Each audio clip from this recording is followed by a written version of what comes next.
I was racing through the hallway. I knew I had to run for my life. I pounded on the first door I saw. Open the door, please. Hey, who are you? What do you want? He's after me. What? Who?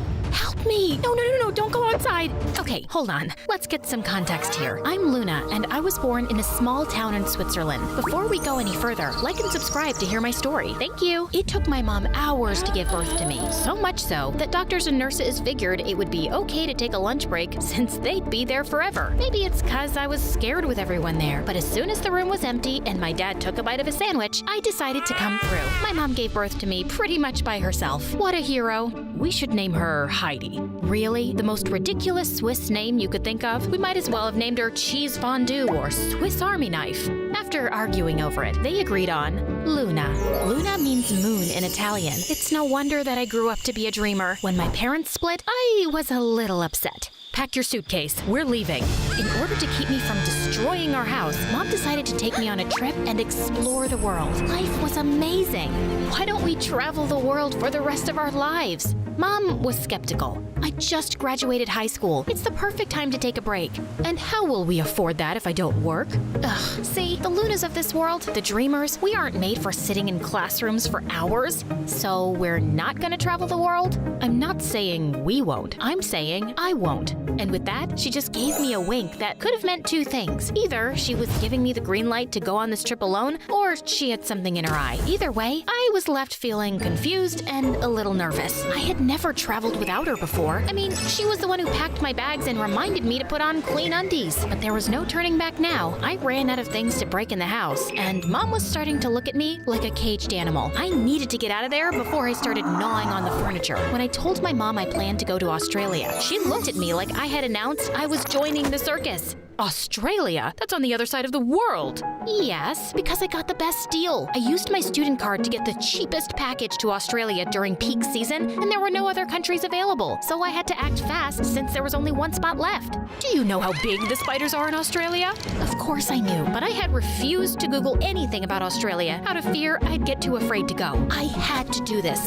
It was now or never. Obviously, she wasn't thrilled, but I went to grab my suitcase from the attic, feeling excited for my trip until I saw a spider. It wasn't a horror movie spider, just a tiny one that I could easily crush with a tissue, but my phobia of spiders caused me to panic, and that tiny one looked like a giant 8-legged beast. I wanted to scream and run, but my legs were frozen in place. I swear, I could hear the Jaws theme playing in my head as I slowly reached for the door, trying not to alert the spider that I was there. I managed to shut the door without letting out a scream, but as soon as I was back downstairs, all hell broke loose. I started hyperventilating, my arms flailing around like some sort of demented windmill. The next day, Mom dropped me at the airport. I'm gonna miss you. You can still change your mind and come with me. You know I can't. The trip to Sydney took forever, like at least 40 hours. I was daydreaming about my future. What if I fell in love with a handsome, sun-tanned Australian? What if the universe had this planned for me all along? As I made my way toward the airport exit, I realized I had no idea where my ride was supposed to pick me up. Frantically checking my phone, I noticed that my battery was almost dead. Luna, Miss Luna? He looked like a driver, but what if he was a stranger trying to trick me? My heart was racing as I hesitantly made my way towards him. As I got closer, I realized he was indeed my ride. I let out a sigh of relief, but it was short-lived. As soon as we got into the car, the driver started blasting music that was way too loud. I tried to ask him to turn it down, but he couldn't hear me over the noise. Just when I thought things couldn't get any worse, I realized I'd forgotten to convert my currency. How was I supposed to pay for anything without any Australian dollars? I started to panic when we pulled up to my apartment. As I made my way out of the car, I heard a loud crash behind me. Turning around, I saw that my massive suitcase had fallen out of the trunk and was now spilling its contents all over the pavement. Oh no. Let me help you. Here, let me get that for you. Don't worry about it. This ride is on me.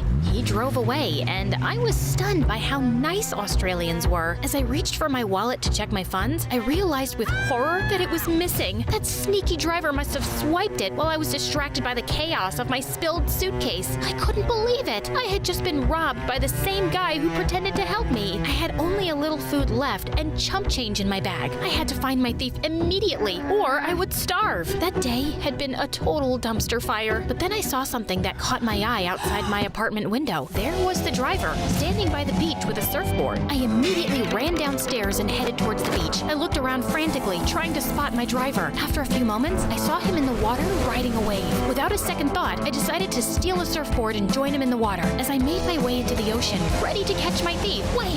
What the heck just happened? Is she okay? That must have hurt. As I opened my eyes, I saw a bunch of people surrounding me.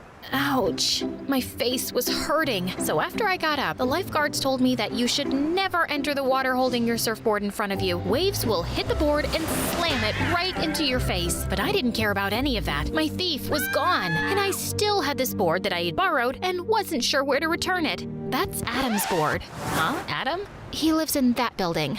The girl was pointing at my apartment complex. Great. I grabbed the surfboard and headed back to my building. I mentioned that my apartment was located on the 40th floor. The surfboard didn't even fit in the elevator. So I walked up 40 floors with the heavy board to make it back home. The next day, I woke up sore, but ready to find my thief. And, well, give this Adam guy his surfboard back. I grabbed the board and headed for the elevator. I wasn't going near those stairs again. The surfboard would most certainly survive the fall, right? I shoved the board through the window and let it fall. I mean, who was gonna notice?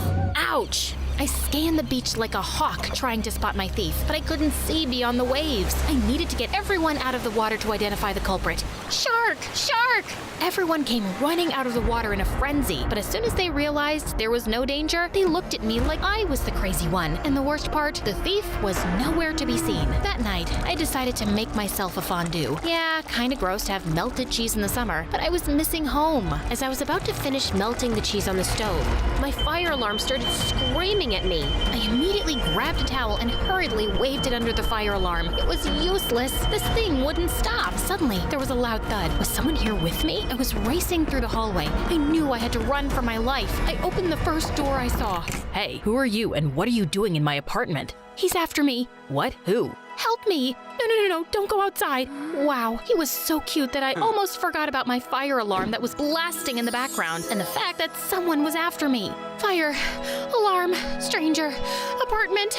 My neighbor was kind enough to check every closet and corner. No one was there. He also fixed my fire alarm. And by helping me fix it, I mean that he literally tore it off my ceiling. I just hoped that the building wouldn't catch on fire while I was asleep because I no longer had a fire alarm. Thank you so much. You saved me.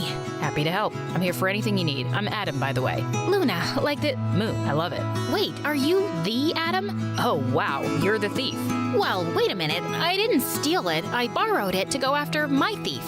He smiled and winked. Was he not believing me, or was he flirting? Well, I didn't have time for this. I had a thief to catch. I called the driver's company, but they were as helpful as a chocolate teapot. I walked out of my apartment, hoping I'd find him at the beach again, and almost stepped on something. A small box of chocolate. It had a note on it. When I opened it, it said, "Welcome, Luna." Aw, obviously this was from Adam. And Celia?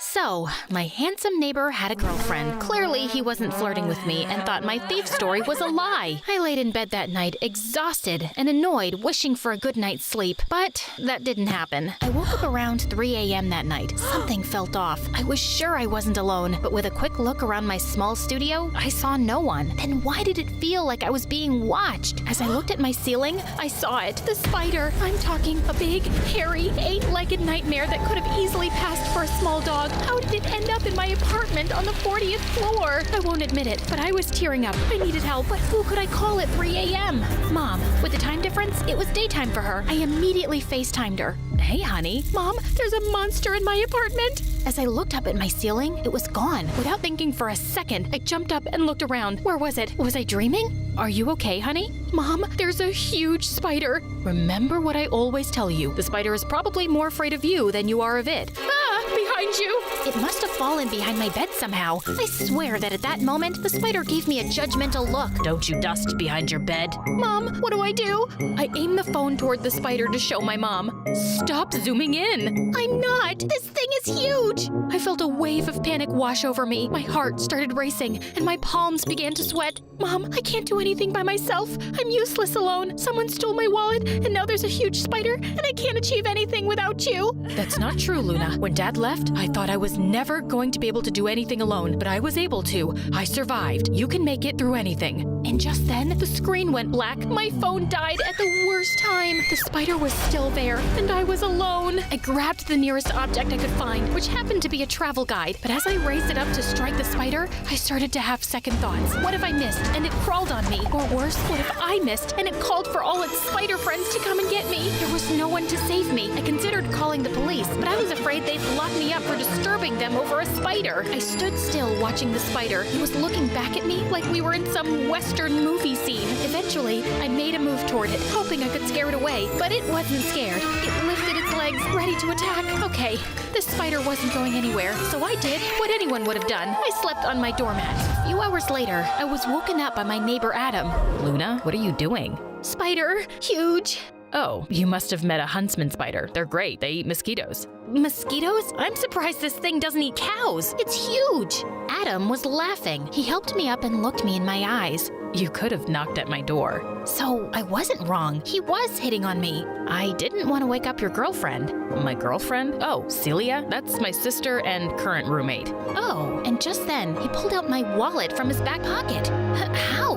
My dad owns the building. I told him about what happened with your driver, and he mentioned that a tenant found a wallet on the floor outside. It must have fallen when you walked out of the car. I suddenly felt terribly embarrassed. I was running after my driver, thinking he stole my wallet, when in reality, he truly was a kind local who gave me a ride for free and helped me with my suitcase. Adam gave me one of his perfect smiles. Want to go surfing?